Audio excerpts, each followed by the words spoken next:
পায়ের ব্যথা কমাতে আজকে ঘরোয়া কিছু মালিশের কথা আপনাদেরকে জানাবো, যে মালিশগুলো আপনারা ব্যবহার করলে নিমিষেই কিন্তু ঘরেই আপনারা যে কোনো ধরনের পায়ের কিংবা জয়েন্টের ব্যথা আপনারা সারিয়ে তুলতে পারেন।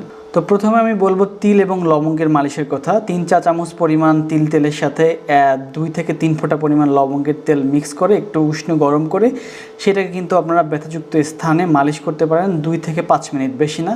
তাহলে কিন্তু আপনারা ব্যথা থেকে মোটামুটি একটা উপশম পাবেন। সরষে দানাও কিন্তু আপনার ব্যথা ভালো করার জন্য বেশ উপকারী।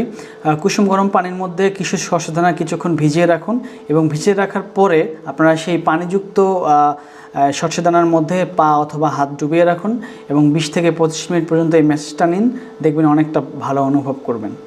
ভিনেগার র্যাপ, এটা আবার কী জিনিস? আসলে একটু কুসুম গরম পানির মধ্যে 2 থেকে 5 চামচ পরিমাণ ভিনেগার আপনারা মিক্স করে সেইটা আপনারা একটা টাওয়েলে করে সেই পানিটা টাওয়েলে করে আপনারা নিয়ে একটু মোটামুটি